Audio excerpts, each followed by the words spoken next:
जिस घर का जिक्र कर रहे हैं, घर में ताला नहीं लगा। इस घर में मैं रहती थी, बाथरूम में लगा दिया ताला। सब झूठ। बड़ी माँ नीचे रहती हैं, ऊपर नहीं रहती हैं। वो तो बोल रहे हैं कि आपकी आंटी और आपकी माताजी प्रिंसिपल हैं जिस कॉलेज के, वहाँ कभी जो है सिर्फ सिग्नेचर करके चले आए, कहीं पढ़ाए नहीं। हम बहुत छोटे थे, हम गोद में थे, हमारी माताजी हमें स्कूल लेके जाती थी, पढ़ाने के लिए स्कूल जाती थी खगड़िया में, तो वहां पे हमें लेके जाती थी। कोई बातचीत नहीं होती है। इन्होंने कभी बातचीत करने का प्रयास नहीं किया। सुनिए, हमने खूब प्रयास किया, इनको समझाने का प्रयास किया हमने। जब ये अलग किया उन्होंने, परिवार को इन्होंने तोड़ा, तब परिवार टूटने के बाद भी हमारी बहन ने राखी तक भेजती थी, वो राखी वापस आ जाता था, डब्बा वापस आ जाता था। हमने इनको मैसेज किया, हमने कई बार इनको मैसेज किया, इनका कोई जवाब नहीं आता था। हमने कई बार मैसेज किया कि परिवार को सुधारिए, परिवार को ठीक करिए, आप बड़े हैं बड़े हैं बड़े हैं। हमने कभी मीडिया में सब बातें नहीं बोली, पार्टी को लेकर कभी सब ने हमने सारी बातें रखी, लेकिन नहीं, घमंड में चूर है। राजनीतिक लाभ कैसे मिलेगा? परिवार में बंटवारा, परिवार में इस तरह से फूट उन्होंने डाला, हमने नहीं डाला। चिराग भैया का बयान उठा के देख लीजिए। जब मीडिया साथी ने पूछा कि आपके छोटे भाई प्रिंस राज पासवान वहां से चुनाव लड़ रहे हैं कल्याणपुर से, आपके क्या कहना है, तो उन्होंने ये कहा था कि मेरे हाथ में होता तो हम उसको टिकट नहीं देते। बड़े पापा सब थे तो परिवार को बड़े पापा ने एक रखा हुआ था। ये लोग मौके की तलाश में थे। जिस तरीके से घटनाक्रम हुआ है, अब तो यही लग रहा है कि ये लोग मौके की तलाश में थे। अरे बड़ी माँ का आप मुद्दा बना रहे हैं भाई, बड़ी माँ 75-80 साल की होंगी, आपको शर्म आना चाहिए। बड़ी माँ का सेवा उनसे अधिक आप लोगों ने किया, ये कह रहे हैं। हमारे परिवार ने किया है, हम ये नहीं कह रहे मैंने किया है, मेरे पिताजी ने, मझले पापा ने, हमारे परिवार ने किया है। उषा दीदी, आशा दीदी को मझली मम्मी ने, हमारी मझली मम्मी ने पाल पोस कर बड़ा किया। हम तो कहते हैं कि भाई माँ आपका है सब कुछ, आप रहिए ना वहां पे, हक से रहिए। कौन आपको निकाल रहा है, कौन आपको कह रहा है बंटवारे के लिए? जितना है वो सब आपका है। घर में कोई कहा सुनी हो जाता है तो घर वाला जाके एफआईआर कर देता है कि घर में पंचायती बैठता है या घर में बड़ा लोग बैठ के बातचीत होता है कि भाई ये क्यों हुआ, वो क्यों हुआ। वो कहते हैं कि मैं पढ़ा लिखा युवा हूँ, मैं जात पात को नहीं मानता हूँ। तो जात पात को क्यों मानेंगे? गांव में रहे हैं कभी समाज को देखे हैं? किस गंदगी में समाज है कभी देखे हैं? किसी पासवान समाज में, आप किसी पासवान टोला में चल जाइए, सड़क नहीं मिलेगा आपको, पक्का मकान नहीं मिलेगा आपको। कभी ईद देखने के लिए गए हैं? वो जात पात में क्या बिलीव करेंगे जब उनका ही पदाधिकारी कोमल पासवान के ऊपर गाड़ी चला के उनको मार देगा, हत्या कर देगा, तो उसके वो कहेंगे कि भाई ये सड़क दुर्घटना है। पूरे देश के सबसे मजबूत ताकतवर राजनीतिक घराना रामविलास पासवान का घर माना जाता है, और है भी, क्योंकि उस घर से रामविलास पासवान जी ने 6 सांसद दिए। उनके तीनों भाई सांसद रहे, उनका बेटा चिराग पासवान जी सांसद हैं लगातार, और प्रिंस पासवान भी वहाँ सांसद बने समस्तीपुर से। लेकिन आज यह घर पूरे देश में चर्चा का विषय बना हुआ है, सुर्खियों में है। वजह है इस घर में कलह। प्रिंस पासवान जी पूर्व सांसद रहे हैं, चिराग पासवान के छोटे भाई कह लीजिए। रामचंद्र पासवान जो छोटे भाई थे रामविलास पासवान जी के, उनके ये बेटे हैं, समस्तीपुर से सांसद भी रहे हैं। बड़ा संकट में देश का सबसे बड़ा परिवार आ गया सर। ऐसी क्या नौबत आ गई कि बड़ी माँ को आप लोगों ने घर से निकाल दिया, जो आरोप लगा रहे चिराग पासवान जी? देखिए, परिवार का तो उन्होंने थू करा दिया। एक गंदी मछली जो कहते हैं पूरे तालाब को गंदा कर देती है, वो यहाँ पे हिसाब किताब दिख रहा है। जिस तरीके से इन्होंने एक राजनीति फायदा अपना लेने के लिए इस तरीके का नीच हरकत इन्होंने किया है, और हमारी माता जी के ऊपर, मझली माँ के ऊपर इन्होंने जिस तरीके का एफआईआर कराया, एक पूरे दलित समाज, पासवान समाज के मुंह के ऊपर एक तमाचा इन्होंने जड़ा है। आन स्वाभिमान थे चिराग रामविलास पासवान जी, उनके घर में इस तरह की घटनाएं होगी तो समाज को शर्म आएगी। शर्म आएगी, क्यों नहीं शर्म आएगी? उन्होंने परिवार को जिस तरीके से जोड़ कर रखा, जिस तरीके से एक रखा, हम लोग जिस तरीके से परिवार को लेकर आगे चल रहे थे, दुख है कि बड़े पापा के जाने के बाद किस तरीके से इनका रवैया रहा और किस तरीके से पार्टी या परिवार में हम घटनाएं पे घटनाएं देखते आ रहे हैं। ये बहुत ही शर्मनाक है। उनका आरोप है कि पशुपति पारस जी ने पार्टी को तोड़ा, अब घर को वही तोड़ भी रहे हैं। आपकी माताजी घर में ताला लगा देती हैं, उनकी बड़ी माँ को के सामान को घर से बाहर फेंक देती है। कितनी सच्चाई है, क्योंकि आप वहाँ गए, बड़ी माँ से आप भी मिले। देखिए, रही बात पार्टी तोड़ने की, तो पार्टी तो उन्होंने तोड़ा, हमने तो नहीं तोड़ा है। पार्टी जब 2020 में जब चुनाव लड़ी और 2021 में जब उपचुनाव था, जब 2021 में उपचुनाव था, हम लोग उस वक्त एनडीए के साथ थे कि नहीं थे? एनडीए के साथ थे। हमने कहा कि भाई हम एनडीए के साथ हैं, हमारा जो भी प्रत्याशी होगा एनडीए का प्रत्याशी होगा, जो कि एक कुशेश्वर स्थान में उपचुनाव था और एक तारापुर में था। बिल्कुल। इन्होंने क्या कहा, इन्होंने कहा कि नहीं, हम वहाँ कैंडिडेट उतारेंगे। उस वक्त राष्ट्रीय अध्यक्ष पार्टी के मजले पापा, जो आज भी राष्ट्रीय अध्यक्ष हैं, वो हुआ राष्ट्रीय अध्यक्ष हुआ करते थे। इनके इस जिद की वजह से कि नहीं, हम एनडीए के खिलाफ में हम कैंडिडेट उतारेंगे, ये वजह हुई कि पार्टी को इलेक्शन कमीशन में जाना पड़ा और ये कहना पड़ा कि नहीं भाई, हम चुनाव नहीं लड़ रहे हैं, ये चुनाव लड़ रहे हैं। और भैया ने वहां पे कहा कि भाई हमें अलग सिंबल दिया जाए। यहाँ पार्टी का विभाजन हुआ, नहीं तो पार्टी का कोई विभाजन नहीं था। पार्टी में कोई विभाजन नहीं था, ये वजह था विभाजन का। आप आइए परिवार के मुद्दे पे, परिवार के मुद्दे पे कोई विभाजन नहीं था। आपको क्या दिक्कत है? 3 भाई थे हमारे पिताजी। हमारे पिता सबसे छोटे थे, रामविलास पासवान सबसे बड़े थे, और मजले पापा पशुपति कुमार पारस जी, ये 3 भाई थे। 3 भाई से हमारे पिताजी गुजर गए, ठीक है। उनको उस बात का बड़े पापा को सदमा लगा और 1 साल के बाद हमारे बड़े पापा भी गुजर गए। बचे कौन? हमारे मजले पापा बचे। हम लोग तीनों को, हम अपने पापा को छोटे पापा बोलते थे, इन्हें मजले पापा बोलते थे, और बड़े पापा को हमेशा से बड़े पापा बोलते थे। हमारे घर में ये मम्मी, बड़ी मम्मी, हम लोग ऐसे बोलते थे। हाँ, हम लोग कभी भी ये नहीं कि हमारा कज़न है या हमारा चाचा का लड़का, ऐसा कभी हम लोग नहीं बोलते थे। हम लोग सब साथ में रहते थे। जब वो दोनों हमारे पापा, बड़े पापा जब गुजर गए, हमने कहा कि भाई आप, हमारा जीवन जो है हमारे पिताजी के लिए समर्पित है। जो हम सेवा अपने पिताजी का करना चाहते थे, या बड़े पापा का हम जो सेवा करना चाहते थे, अब हमारे मजले पापा बचे हैं, इनका जीवन जितना भी है हम इनके लिए समर्पित रहेंगे। ये बात हमने भैया को कहा, चिराग जी से कहा। हमने कहा हमारा जीवन समर्पित है। और भैया, हर एक परिवार में नोकझोंक होता है, बिल्कुल, किस बाप बेटे में नोकझोंक नहीं होता है। इसको दूर रखकर हमें लगता है हमें इनका सेवा करना चाहिए। जब तक जीवन है तब तक जीवन है भाई, दुनिया कौन देख रहा है। लेकिन सिर्फ और सिर्फ राजनीतिक महत्वाकांक्षा की वजह से जो चीजें हुई, वो चीजें आपने देखा। पिताजी को, मजले पापा को किस तरीके से भैया ने गाली गलौज किया, हम लोगों ने मीडिया में कभी ये बात नहीं बोली। उन्होंने मीडिया में आके परिवार का थू करा दिया, क्या क्या उन्होंने अनाप शनाप नहीं बका। तो परिवार में बंटवारा, परिवार में इस तरह से फूट उन्होंने डाला, हमने नहीं डाला। आज जिस तरीके से हमारी माता जी के ऊपर, मजली माँ के ऊपर जिस तरीके से उन्होंने एफआईआर किया है, पूरे दलित समाज के ऊपर जो उन्होंने तमाचा मारा है, इस वजह से आज हम आप लोगों के सामने बैठ के हम लोग बोल रहे। नहीं तो इसके पहले हम कभी भी इस तरीके से, कभी भी हमने मीडिया के आगे आके हमने परिवार की धज्जी नहीं उड़ाई है, जिस तरीके से इन्होंने पूरे 4 साल 5 साल किया है। हर घर में लड़ाइयाँ होती है, गोतनी में कोई बात कहीं सुनी होती है। ये हर घर का एक कल्चर भी है, और ये मिठास भी कह लीजिए। खास करके बेगूसराय खगड़िया के क्षेत्र में इस तरह की बातें आम बात होती है। इसको मीडिया फॉर्म पे लाना या फायर में तब्दील कर देना, तो इसको सब राजनीति क्यों जरूरत पड़ा आपको भाई? आप हमको बताइए ना, क्यों जरूरत पड़ा?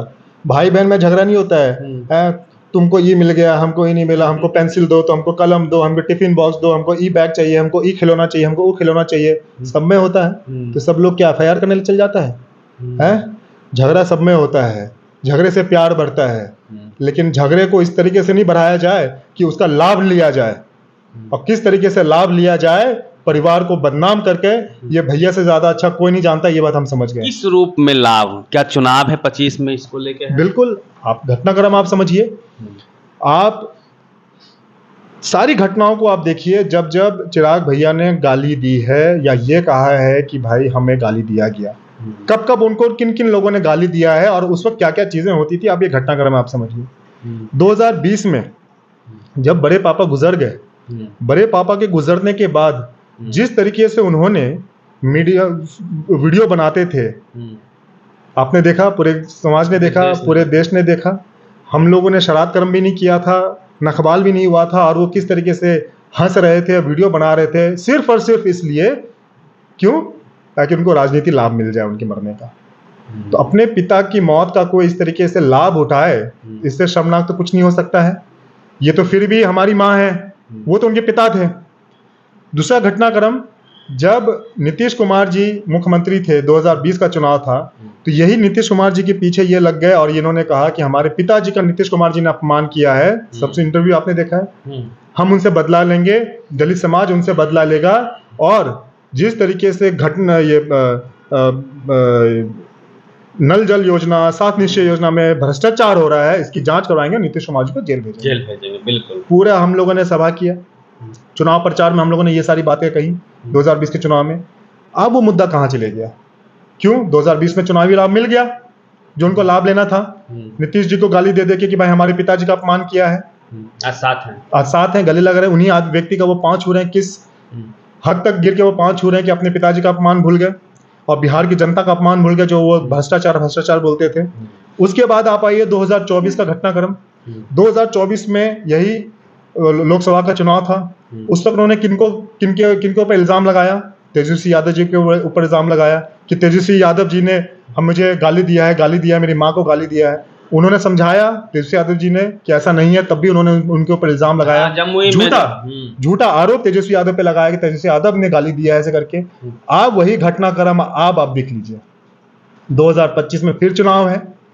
जिस जगह पे ये घटनाक्रम हुआ है उस जगह से हमारे राष्ट्रीय अध्यक्ष मजले पापा 7 बार के विधायक रहे हैं, 7 या 8 बार के विधायक रहे हैं। वो उनका घर है, उनका वो जन्म स्थल है, वहां वो रहे हैं। क्यों? क्योंकि उनको किसी को चुनाव लड़ाना है वहां से, इसलिए किस तरीके से बदनाम किया जाए वो भोली भाली बड़ी माँ का ये लोग सहारा ले रहे हैं। फर्जी साइन करा के कंप्लेन कराया है और ये फर्जी साइन है, वो साइन नहीं करती हैं, हाँ वो हाँ अंगूठा लगाते हैं, साइन है। जिस घर का वो बात कर रहे हैं, जिस घर का वो जिक्र कर रहे हैं, घर में ताला नहीं लगा। घर में ताला लगता तो घर में कैसे वो बैठी हुई हैं? उस घर में नहीं लगा। एक कमरे में जब हमारी बड़ी माँ गई, हमारी मजली माँ गई, तो मजली माँ का क्या हक नहीं है उस घर में? क्या वो उनका ससुराल नहीं है? क्यों? आप भाई हमारा अब आना जाना ज्यादा हो गया, पहले इतना ज्यादा नहीं था, साल में 10-15 बार चल जाते थे, इससे ज्यादा नहीं जाते थे। आप अपने घर में जो मतलब था, तो भाई वो हमारी माँ का वो ससुराल है, हमारा दादा दादी का घर है वो। किसका घर है कि जिस घर में मैं रहती थी बाथरूम में लगा दिया ताला? सब झूठ, सब झूठ। आप दिखा दीजिए वो ताला कहाँ है, आप दिखा दीजिए ना वो ताला कहाँ है। वो कमरा दिखा दीजिए जहां बड़ी माँ रहती हैं। बड़ी माँ नीचे रहती हैं, ऊपर नहीं रहती हैं। अच्छा। ऊपर किस व्यक्ति का सामान रखा था, इसका वो जवाब दें। चिराग भैया जवाब देना, जो है चिराग भैया जवाब देना। वो घर बड़ी माँ का किसी तीसरे व्यक्ति का सामान उस घर में क्या कर रहा था? लेकिन जिसका भी सामान हो हमें उससे लेना देना नहीं है। लेकिन हमारा कहना है कि हमारी माता जी, हमारी मजली मम्मी भी तो उस घर की बहू है। अगर वो वहां चली गई, पेट में दर्द कहाँ उठा? पेट में दर्द वहां उठा जहां हमारी माँ, हमारी मजली माँ गांव में रुक गई, वहां खाना पीना हुआ, सब कुछ हुआ। दर्द इस बात का उठा कि वो लोग वहां चली कैसी गई, सब में तालमेल क्यों अच्छा बन रहा है, तो बदनाम कैसे किया जाए। तो पटना से टीम भेजो। गोतिया लोगों को दिक्कत नहीं है, जाके इंटरव्यू ले लीजिए वहां गांव के लोगों का। आप गांव के जितने लोग हैं आप उनसे पूछ लीजिए।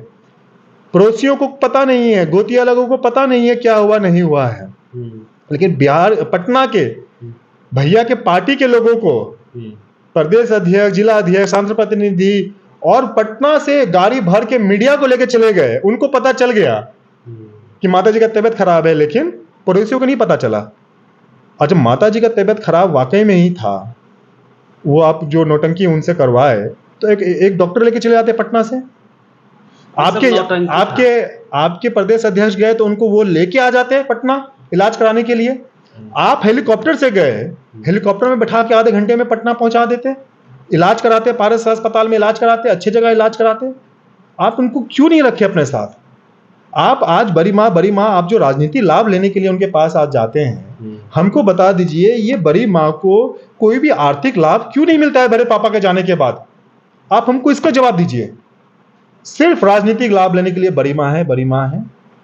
और जब घर संभालने वाली बात होती है तो ना आप उनको दिल्ली ले जाते हैं, ना उनको पटना दिखाते हैं, ना पिताजी से मिलाते थे, कुछ नहीं करते थे। और सिर्फ राजनीतिक लाभ लेने के लिए आपने एक घिनौना षड्यंत्र जो रचा है, ये उसका आपका उजागर हो गया है। मतलब सेवा आपने की, चूंकि 40 साल से वो एक तरह से हमारे पिताजी मजले पापा, ये दोनों व्यक्ति गांव संभालते थे।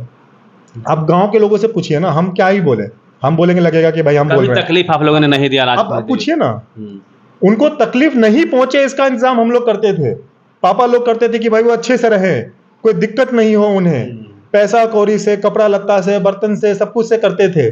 वो तो गांव के लोगों से पूछिए आप, देखिए वो भोली भाली महिला है, अनपढ़ महिला है, उनको समझाया, क्या बुझाया नहीं बुझाया। आप गांव के लोगों से, पड़ोसी से पूछ लीजिए जिनका घर का दीवार एक है, उनसे आप जाके पूछ लीजिए कि हमारे पिताजी ने किस तरीके से गांव संभाला, मछले पापा ने किस तरीके से गांव संभाला, और ये किस तरीके से परिवार को बदनाम करें ताकि इनको लाभ मिले, अपने पार्टी के लोगों को भेज के कंप्लेन कराते हैं। भाई इतना ही तकलीफ था तो उनके परिवार के लोग क्यों नहीं गए कंप्लेन करने के लिए? वो तो बोल रहे हैं कि आपकी आंटी और आपकी माताजी प्रिंसिपल हैं जिस कॉलेज के, वहाँ बिल्कुल। कभी जो है प्रिंसिपल सिर्फ वो- सिग्नेचर करके चले आए, वो कहीं 10 पढ़ाए नहीं, ये आरोप लगा रहे हैं। 10 साल पहले हमारी माता जी जब प्रिंसिपल थी, जब टीचर थी, प्रिंसिपल बनने से पहले हम तीनों, हम बहुत छोटे थे, हम गोद में थे, हमारी माता जी हमें स्कूल लेके जाती थी, क्योंकि उस वक्त आर्थिक स्थिति इतना अच्छा नहीं था कि भाई कोई नौकर हो। तो हम 3 भाई बहन हैं, तब भी हम गोद में थे। मम्मी जब पढ़ाने के लिए स्कूल जाती थी खगड़िया में, तो वहां पे हमें लेके जाती थी और हम वहीं पे रहते थे। मम्मी पढ़ाती थी, सब कुछ करती थी। अरे भाई हमारी मम्मी तो टीचर रही, प्रिंसिपल से रिटायर हो चुकी है, उनको ये भी नहीं पता है कि वो प्रिंसिपल से रिटायर्ड हैं, 10 साल हो गया उनको रिटायर हुए। ये तो आप उनसे पूछिए कि वो कितने पढ़े लिखे हैं। हमारे तो नाना नानी भी टीचर थे भाई, हमारे मामा भी टीचर हैं। उनसे पूछिए कि उनकी क्वालिफिकेशन क्या है, क्या उन्होंने पढ़ाई की है, क्या वो ग्रेजुएट है? चिराग पासवान जी उनकी बात कर रहे हैं, चिराग भैया की बात कर रहे इंजीनियर हैं। हैं, आप हमको दिखा दीजिए कहाँ से ग्रेजुएशन किए हैं। बोलते हैं कि मैं इंजीनियर हूँ। अरे भाई बोले, हम भी बोल देते हैं हम साइंटिस्ट हैं, नासा में हम काम किए हुए हैं। बोलने को क्या मुंह है, भगवान जुबान दिया, कुछ भी बोलते रहिए। आप प्रमाण दिखाइए ना, आप कौन से डिग्री होल्डर हैं हमको बताइए। हम आपको क्या समझाना चाह रहे हैं? यही सब दिखावा। क्यों? इंजीनियर बोल के एक लाभ मिलता है ना, पॉलिटिकल लाभ मिल रहा है कि अरे भाई इंजीनियर है। कोई उन्होंने इंजीनियरिंग की पढ़ाई नहीं की है। उनका जो हलफनामा है, उनका जो एफिडेविट है, जो उन्होंने जो चुनाव आयोग को जो हम लोग सबमिट करते हैं क्वालिफिकेशन वगैरह, उसमें आप देख लीजिए उन्होंने लिखा है कि हम सेकेंड सेमेस्टर क्या होता है? हम एडमिशन ले लेते हैं, डॉक्टर का एडमिशन ले लें और हम लिख दें कि हम डॉक्टर हैं, नहीं, कि पढ़ाई करना पड़ेगा, कि हम ई लिखें कि हम 1 सेमेस्टर पढ़ाई किए इसलिए हम डॉक्टर हैं। आप उनका डिग्री आप चेक कर लीजिए, हम चैलेंज करते हैं उनका डिग्री आप चेक करिए। तो ये जो दूसरों पे इल्जाम लगाते हैं, जब ये क्योंकि पढ़े लिखे नहीं है। पढ़ लिख लिए होते, चीजें को समझते, तो आज इस तरीके के बेतुके सवाल नहीं कर रहे हो। वो कहते हैं कि मैं पढ़ा लिखा युवा हूँ, मैं जात पात को नहीं मानता हूँ, इस तरह से मैं प्रोग्रेसिव युवा हूँ। तो जात पात को क्यों मानेंगे? गांव में रहे हैं कभी समाज को देखे हैं किस गंदगी में समाज है, कभी देखे हैं? किसी पासवान समाज में, आप किसी पासवान टोला में चल जाइए, सड़क नहीं मिलेगा आपको, पक्का मकान नहीं मिलेगा आपको। कभी ईद देखने के लिए गए हैं?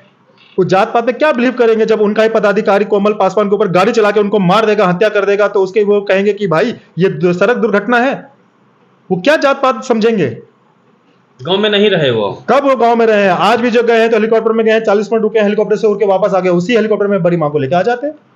तो इस तरीके का क्यों रिजर्वेशन है, वो लाभ ले रहे हैं, लेकिन वो क्या बयान देते हैं कि जो सक्षम दलित है उनको रिजर्वेशन छोड़ देना चाहिए। 12 अप्रैल 2016 का उनका बयान है, उठा के आप देख लीजिए। प्रिंस जी, मेरा एक सवाल ये है, जैसे घटना का पता चला, आप गए शहर बनने, चिराग पासवान से कोई बातचीत हुई? चूंकि आप बड़ी माँ से मिले। से देखिए, ये कोई बातचीत नहीं होती है। इन्होंने कभी बातचीत करने का प्रयास नहीं किया। सुनिए, हमने खूब प्रयास किया, इनको समझाने का प्रयास किया हमने। जब ये अलग किया उन्होंने, परिवार को इन्होंने तोड़ा, तब परिवार टूटने के बाद भी हमारी बहन ने राखी तक भेजती थी, वो राखी वापस आ जाता था, डब्बा वापस आ जाता था। हमने इनको मैसेज किया, हमने कई बार इनको मैसेज किया, इनका कोई जवाब नहीं आता था। हमने कई बार मैसेज किया कि परिवार को सुधारिए, परिवार को एक ठीक करिए, आप बड़े हैं। हमने कभी मीडिया में सब बातें नहीं बोली, पार्टी को लेकर कभी सब ने हमने सारी बातें रखी, लेकिन नहीं, घमंड में चूर है। राजनीतिक लाभ कैसे मिलेगा? तो आप राजनीतिक लाभ लेने के लिए ये सारी की सारी नौटंकियां हो रही हैं। टिकट मिल रहा था, बोले थे कि वो यदि हमको हमारे पास पावर होता टिकट हम नहीं देते, यही बोले थे। 2015 का आप ये घटनाक्रम बता रहे हैं। हाँ। 15 का जब चुनाव था, 2015 के चुनाव में जो विधानसभा का चुनाव था, और हम कल्याणपुर से उस वक्त चुनाव लड़े थे, उस वक्त भी काफी चीजें हुई घर के अंदर। चिराग भैया का बयान उठा के देख लीजिए, जब मीडिया साथी ने पूछा कि आपके छोटे भाई प्रिंस राज पासवान वहां से चुनाव लड़ रहे हैं, कल्याणपुर साहब पे क्या कहना है, तो उन्होंने ये कहा था कि मेरे हाथ में होता तो हम उसको टिकट नहीं देते। तो ये आज का नहीं है, ये बहुत पहले का है। बड़े पापा सब थे तो परिवार को बड़े पापा ने एक रखा हुआ था। ये लोग मौके की तलाश में थे। जिस तरीके से घटनाक्रम हुआ है, अब तो यही लग रहा है कि ये लोग मौके की तलाश में थे। बड़े पापा गए नहीं कि चीजें ऐसी होने लग गई। अरे बड़ी माँ का आप मुद्दा बना रहे हैं भाई, बड़ी माँ 75-80 साल की होंगी, आपको शर्म आना चाहिए। बड़ी माँ का सेवा उनसे अधिक आप लोगों ने किया, ये कह रहे हैं। हमारे परिवार ने किया है, हम ये नहीं कह रहे मैंने किया है, मेरे पिताजी ने, मंझले पापा ने, हमारे परिवार ने किया है। उषा दीदी, आशा दीदी को मंझली मम्मी ने, हमारी मंझली मम्मी ने पाल पोस कर बड़ा किया। आप ये बता दें कि इन्होंने किया है। लेकिन किस तरीके से बड़ी माँ का, जो कि बुजुर्ग हैं, 75-80 साल की बुजुर्ग महिला है, आप उनको इस्तेमाल कर रहे हैं। बड़ी महिला, बुजुर्ग महिला से, बड़ी माँ से आप ये कहलवा रहे हैं कि प्रॉपर्टी का बंटवारा हो। इस उम्र में उनको प्रॉपर्टी का बंटवारा का क्यों सूझा? हम तो कहते हैं कि भाई माँ आपका है सब कुछ, आप रहिए ना वहां पे, हक से रहिए। कौन आपको निकाल रहा है? कौन आपको कह रहा है बंटवारे के लिए? जितना है वो सब आपका है, सब बड़ी माँ का है। सब बड़ी माँ का है। उनका आशीर्वाद तो है। अरे भाई बड़ी माँ है। हम अपनी माँ को मम्मी बोलते हैं, उनको बड़ी माँ बोलते हैं, क्योंकि घर की बड़ी है वो। हम उनका मान सम्मान आदर करते हैं। भाई जो गांव में, वो गांव में हमेशा रही। एक तो बेचारी, उनको कभी दिल्ली नहीं लाया गया, उस बेचारी को कभी पटना नहीं रखा गया, वो जिंदगी भर गांव में रही। हम उस पर नहीं जाना चाहेंगे क्या हुआ नहीं हुआ, लेकिन जो है हमारे आदरणीय है। ये तो बंटवारा का तो बात कभी होना ही नहीं चाहिए। ये हो रहा है, यही शर्मनाक की बात है। चिराग जी से फिर कोई मतलब जैसे जब से एफआईआर हुआ तो मतलब एक बात बताइए, घर में कोई कहा सुनी हो जाता है तो घर वाला जाके एफआईआर कर देता है कि घर में पंचायती बैठता है या घर में बड़ा लोग बैठ के बातचीत होता है कि भाई ये क्यों हुआ, वो क्यों हुआ, क्या होता है हमको बताइए ना। बैठते हैं, बड़े बुजुर्ग बैठते हैं। घर का छोड़िए, गांव में कुछ हो जाता है तो पंचायती बैठता है कि नहीं है? और यही आपको बताना चाह रहे हैं, मानसिकता। हम लोग जब नेता बनते हैं, हम लोग के पास आता है आवेदन, सर हमारा पे केस हो गया है, तनी पैरवी कर दियो ना, तो हम लोग उसमें जाके पंचायती करते हैं, दोनों परिवार को बैठा के, हेलो क्या कर रहे हो, पागल हो, है अपने समाज में लड़ रहे हो, इसको हटाओ, ये सब चीज खत्म करो, और घर में बैठ के उसको सुलह करो। हम लोग उसमें जाके हम लोग पंचायती करते हैं और ये नहीं होने देते हैं कि भाई गरीब है, दलित है, उस पर एफआईआर हो जाएगा, कहां जाएगा। और यहाँ इस तरीके से ये घर में बैठ के घर की महिलाओं के ऊपर जिस तरह से एफआईआर करवाते हैं, शर्मनाक, इतना शर्मनाक है कि पूरे दलित समाज पर ये मुंह पे बहुत बड़ा तमाचा इन्होंने मारा है। चलिए प्रिंस पासवान जी, हमने लंबी बातचीत करने का प्रयास किया और जो सोशल मीडिया में पासवान फैमिली को लेके जो बातें चल रही है उस पर बातचीत करने का प्रयास किया है। आप क्या मानते हैं? पूरी बातचीत पे प्रतिक्रिया रवि मेहता, पब्लिक पिलर, पटना।